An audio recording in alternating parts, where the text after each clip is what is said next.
वृद्धावस्था के कारण उसका रूप बिगड़ गया, बुद्धि कमजोर हो गई, शरीर रोगी हो गया, अग्नि मंद पड़ गई, पुरुषार्थ और भोजन दोनों कम हो गए, बस घोर चिंता। अब पता ही नहीं चल रहा, सोच निकल गई, पड़ा है उसी गंदगी में। जब वो रो रो के कहता है ऐसा, तो पीटते हैं घर वाले, हमने देखा भी, पीटते हैं, पड़े पड़े हकता है, भरपूर भोजन नहीं देते, हगेगा कौन, फेंकेगा इसका, कैसी दुर्गति होती है। इसमें जो शब्द लिखा है, आस्तेव मत्योपन्यस्तम गृहपाल इवाहरन, गृहपाल कहते कुत्ते को, कुत्ते की भांति वो सबके अपमान सहता रहता है और रूखे सूखे टुकड़े खाकर जीवन निर्वाह करता है, फिर भी उसे भगवान की याद नहीं आती। मृत्यु का समय जब निकट आता है तो वायु उत्क्रमण से इसकी पुतलियां चढ़ जाती हैं, श्वास प्रश्वास की नलिकाओं में वायु आना जाना रुक जाता है, कफ भर जाता है, अब इसे श्वास लेने में भयानक कष्ट होता है, कंठ में घुरघुराहट, पर उसका मोह उन्हीं अपने बच्चे, परिवार, घर, शब्द, ये सब छूट जाएगा। बड़ी दुर्गति है। अंतिम समय क्या सोच रहा है, ये पत्नी छूट जाएगी, बेटे छूट जाए, और बेटों ने क्या उनके साथ व्यवहार किया, ये मोह है, ये मेरा कमाया हुआ मकान कैसे छोड़ सकता हूं, तो छिपकली बन के आना, इसी मकान में रेंगना। पक्का आपका अंतिम फाइनल आपका चिंतन होता है, आपका चिंतन वही बनेगा जो जीवन भर आपने किया, उसके परिणाम में बंधु बांधव आकर घेर लेते और मनाने लगते हैं कि अब जल्दी मर जाए, भगवान उठा लें इसे। मृत्यु पाश के वशीभूत महान कष्ट को भोगता हुआ अपने परिवार का चिंतन करता है। वो मूड ये भी नहीं सोच पा रहा कि अगर अंतिम समय कृष्ण बोल दूं, राधा बोल दूं तो काम बन जाए। कुटुंब का भरण पोषण और मोह में लगा हुआ यमराज के दूत आते हैं, मार मार के उसके प्राणों को खींचते हैं। वो तो मार वही जानता है जिस पे पड़ती है, पर सोचता कौन है, विवेक है नहीं, इसलिए सोच काम नहीं करती। भयंकर रोष युक्त नेत्र वाले, जिनके देखने से पेशाब छूट जाए, तभी तो आप देखो मरने वाले का शौच और लघु शंका सब छूट जाती है, देखने मात्र से, इतने वो भयानक है। वो देखकर भय के कारण मलमूत्र त्याग कर देता है। सा दृष्ट्वा त्रस्त हृदय स्रकन मूत्रम विमुंचति, इतना भयावह स्वरूप होता है उनकी घुड़क, और उनकी मार की टट्टी पेशाब सब छोड़ देता है। यमदूत उसे भयंकर यातना देते हुए प्राण खींचते हैं। अब ये तो वही जानता है जिसके खींचते हैं। बाहर वाले सब घेरे बैठे हैं, कोई एक बार भी नाम नहीं बोला।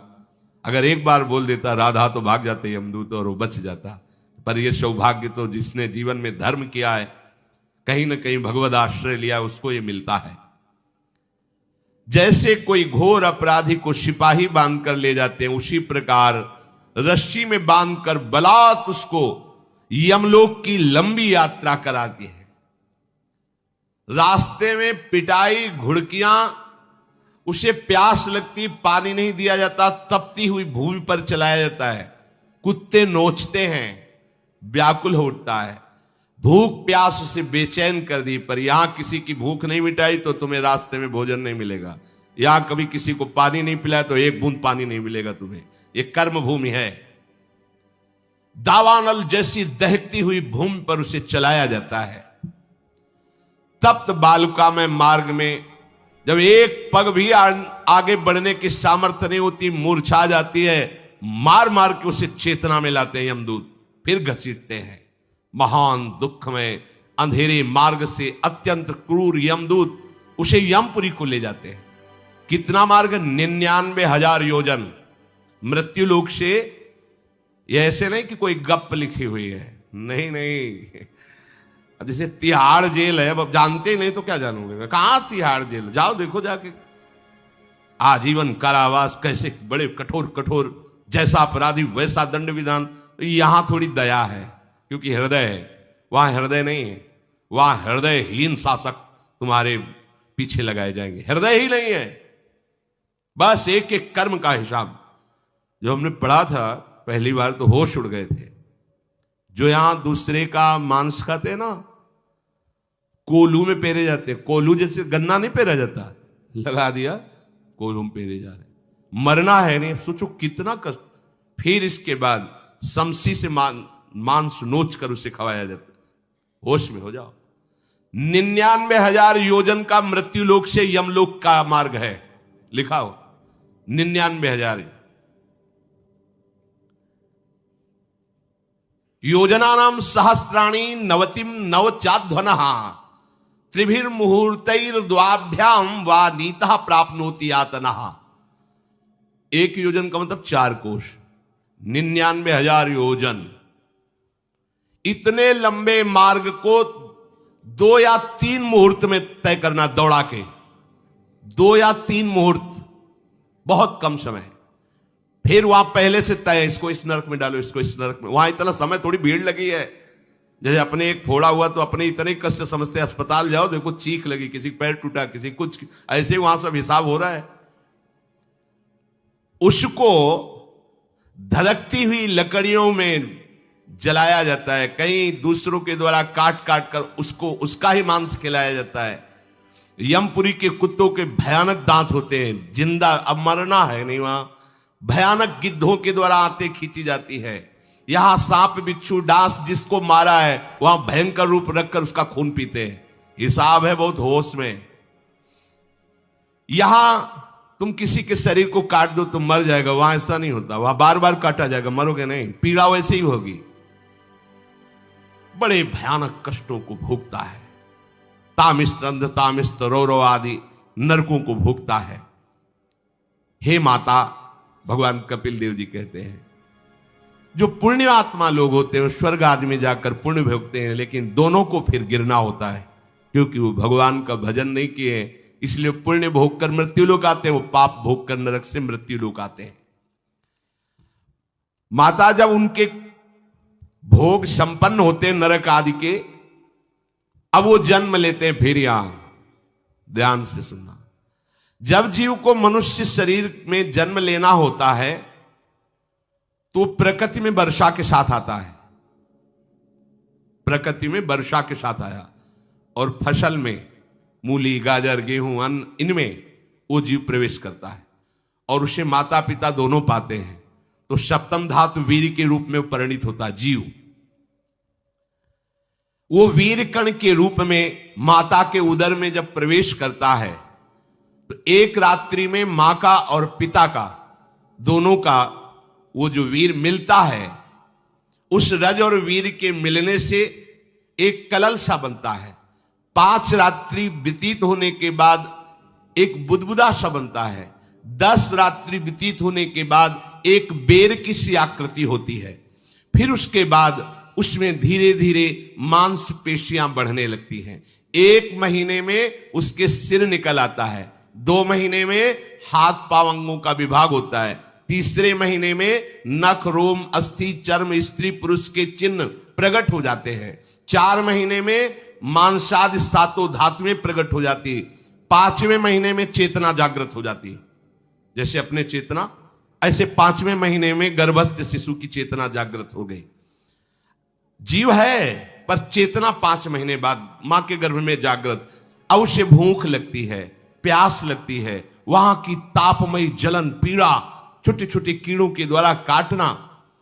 6ठे मास में झिल्ली से लपटा हुआ मां की दाहिनी कोख में कीड़े की तरह तड़पता है। उस समय माता को कड़वे और खट्टे पानी की लालसा होती है, जिससे उसके अंगों में जाकर भयंकर जलन होती है। यह है भोग।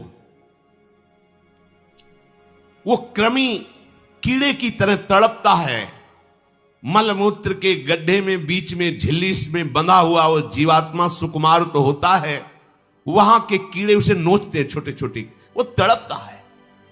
माता प्रसन्न होती कि जब बच्चा हिलता है, बोले है उसकी दुर्गति हो रही, वहां भयंकर कष्ट पा रहा है। ऐसा क्लेश होता है कि क्षण क्षण में बेहोश होता रहता है।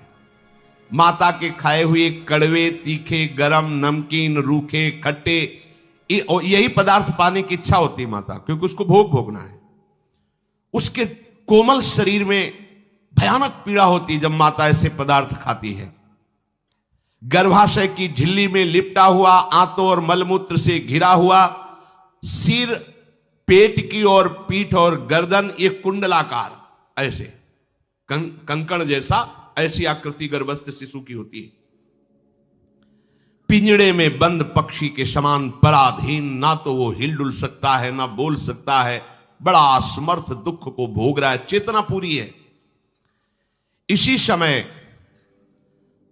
भगवान द्रवित होकर उसे ज्ञान देते हैं, गर्भस्थ शिशु को, सबको। जे उसे ज्ञान होता है तो सैकड़ों जन्म के कुकर्मों से याद आते हैं, सैकड़ों जन्म के। ओहो, ये मेरे कर्म का ही फल, मैंने ऐसे कर्म किए इसलिए ये दुख भोग रहा हूं। बेचैन हो जाता है, कैसे निपट पाऊंगा, सैकड़ों जन्म के कर्म जमा है। अब महान अशांति उसके हृदय में, उस शरीर में भयंकर पीड़ा, कुंडलाकार शरीर है, हिल भी नहीं सकता है, बस कीड़े काटते हैं, बड़ी तड़पन, बड़ी जलन, भूख प्यास की जलन। अब एक और भयानक जलन हुई, उसे स्मरण हो जाता है कई जन्मों के, सैकड़ों जन्मों के पाप कर्मों का। 7वां महीना आरंभ हुआ कि ज्ञान का उन्मेष हो गया। अब प्रसूति वायु उसे चला रही है, तड़पता है वो। सप्त धातु में स्थूल शरीर से बंधा हुआ वो जीव भयभीत होकर के पुकारता है, अगर कोई भगवान है तो एक बार मुझे यहां से निकाल दे। वो विनय करता है भगवान से, कोई अगर भगवान है जिसने मुझे इस बंधन में डाला है, एक बार निकाल दे, यहां से जाके केवल भजन करूंगा। जीव कहता, जंतुरुवाच तस्योपशन्नमवितुम जगदिच्छयात् नाना तनोर्भुवि चलच्चरणारविंदम सोहम ब्रजामि शरणम रकुतो भयम में येने दृशी गतिरदर्श सतोनुरूपा। हे प्रभु, मैं बड़ा अधम हूं। ये ज्ञान भगवान की तरफ से गर्भस्थ शिशु को होता है। देखो, स्वयं वो इतना कष्ट पा रहा है, फिर जब आप गर्भ हत्या करते हैं तो आपका पाप कितना बड़ा होगा, सोचो। सब माताओं से विनय है, संयम से रहो, सावधान रहो। ये हत्या ऐसी नहीं कि तुम्हारे दान पुण्य से क्षमा हो जाएगी। ये जो भ्रूण हत्या है, गर्भ हत्या है, बहुत बड़ा पाप है। आप लोग अज्ञान के कारण इसको ध्यान नहीं देते, इसे खिलवाड़ समझते हो। कितना ज्ञान है।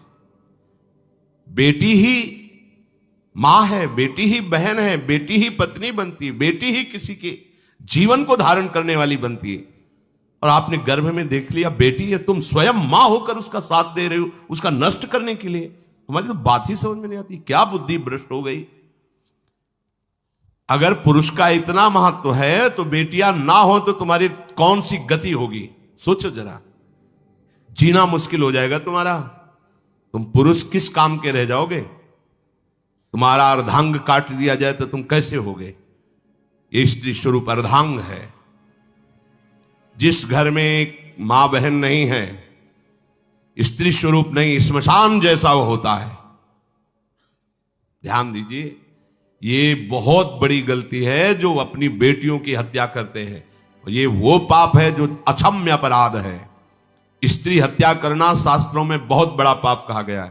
फिर वो तो बच्चा है, बिल्कुल नहीं। जिनसे हो गया है, श्रीमद् भागवत का सप्ताह मूल संस्कृत से सुनो और भगवान से प्रायश्चित प्रार्थना करो कि हे नाथ, भूल से गलती हो गई, दूसरा कोई उपाय नहीं। ध्यान से समझ लीजिए, तुम्हारे भ्रूण हत्या, गर्भ हत्या के पाप को नष्ट करने में एकमात्र श्रीमद् भागवत समर्थ है, दूसरा कोई नहीं। कोई दान पुण्य तीर्थ स्नान तुम्हें क्षमा नहीं कर पाएगा। यह ऐसा महापाप है।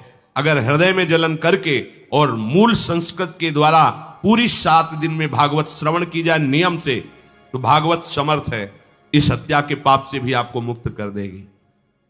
जिनके ऐसे हत्या हो गई हो, करवा लो, नहीं तो बुद्धि आगे भ्रष्ट करके तुम्हें हरि गुरु से विमुख कर देगा। ये पाप ऐसा नहीं कि तुम्हें 2-4 माला घुमाने से क्षमा हो जाएगा। ये महत अपराध है। सबकी समझ में नहीं आता, समझ जाओ, नहीं तो आप जहां भी हो वहीं से भ्रष्ट कर देगा, ये अपराध नष्ट नहीं होगा। श्रीमद् भागवत की कृपा से नष्ट हो जाएगा। यह हमें बहुत विश्वास है। श्रीमद् भागवत सप्ताहिकी यह है ही महामहिम। प्रेत योनि को प्राप्त धुंधकारी को सीधे भगवत पार्षद स्वरूप देकर परम पद में आरूढ़ कर दिया। केवल 7 दिन की मूल संस्कृत एक भी श्लोक नहीं छूटना चाहिए। अगर सप्ताहिकी का पारायण हो तो इस भ्रूण हत्या गर्भ हत्या से भी निवृत्ति मिल जाए। अब वो जीव भगवान को पुकारता है, मैं बड़ा नीच अधम हूं। आहा, भगवान आपने जो मुझे गति दिखाई है तो मेरे कर्म के अनुसार ही है, आपका इसमें कोई दोष नहीं। हम लोग जब कष्ट भुगते तो भगवान से कहते हैं हमने तुम्हारा क्या बिगाड़ा। भगवान ने नहीं बिगाड़ा, तू खुद देख क्या बिगाड़ लिया अपना। करो पापाचरण। अब देखो हमने तो जीवन में कोई पाप नहीं किया और कितने गर्भ हत्या की है, कितनी खिलवाड़ समझे हो। ये बिल्कुल भयावह चीज है। आप लोगों को नहीं, हम बार बार इसीलिए कह रहे कि भयावह वस्तु है, तुम्हें बहुत ऊंचाई से घसीट के भ्रष्ट कर देगी। बहुत होश में हो, भूल के कभी ऐसा न करना जहां तक हमारी आवाज पहुंचे, जहां तक सुनाई दे। गर्भ हत्या मत करना, संयम से रहो। इस तरह का व्यवहार मत करो कि तुम्हारा मनुष्य जन्म ही व्यर्थ चला जाए। इसमें तीनों को बराबर दंड मिलेगा। गर्भ हत्या कराने वाला, गर्भ हत्या की प्रेरणा देने वाला और गर्भ हत्या में सहयोग देने वाला, जो औषधि डॉक्टर या जो भी, तीनों को दुर्गति होगी। माता पिता प्रेरक और कर्ता। ऐसा नहीं कि आप डॉक्टर हो तो आपको गर्भ हत्या करने का अधिकार नहीं। आप डॉक्टर हो दूसरे के शरीर को स्वस्थ करके निरोग करने के लिए, हत्या करने के लिए नहीं। कोई भी हमारा संविधान ऐसा आदेश नहीं करता कि आप गर्भ हत्या कर दो। ना भागवतिक और ना भारतीय संविधान ऐसा संविधान आदेश नहीं करता। अब वो जीव कह रहा है कि प्रभु मेरे योग्य ही है, आपने जो मुझे दंड दिया है। मैंने सुना है कि आपकी शरण में जो आता है आप उसकी रक्षा कर लेते हैं। आपकी जो शरण में हो जाता है वो इस भूमि पर, भारत भूमि पर, विश्व पर निर्भय विचरण करता है। कोई उसे भय नहीं प्रदान कर सकता। प्रभु मैं इस माता के उदर में माया का रहस्य न जानने के कारण ऐसे कर्म किए कि मैं आ गया हूं। बहुत दुख पा रहा हूं। हे निर्विकार अखंड बोध स्वरूप परमात्मा, मैं बार बार नमस्कार करता हूं।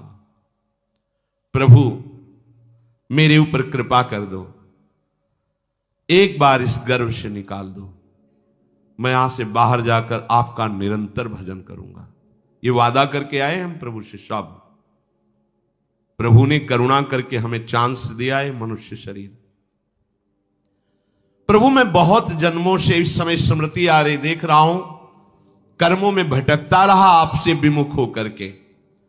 ये जो मुझे अभी ज्ञान हो रहा है केवल आपकी कृपा से तत्कालिक है। तत्कालिक, एक तत्कालिक वैराग्य होता है। जैसे कथा सुनियो मन में आया कि अब तो भजन ही करना है। ये तत्कालिक है, स्थायी नहीं है। इसे स्थायी बनाओ। प्रभु आप अंतर्यामी हो, आप सब कुछ जान रहे हो। तीनों तापों की शांति के लिए भक्तजन आपका भजन करते हैं। मैं देहधारी होकर जीव माता के उदर में मलमूत्र से रुधिर की झिल्ली में फंसा हुआ माता की जठराग्नि के ताप से जल रहा हूं। प्रभु एक एक क्षण में यहां विकल होकर केवल इंतजार कर रहा हूं कि किस समय मुझे यहां से निकाला जाएगा। दीन बंधु यहां से कब मैं निकलूंगा।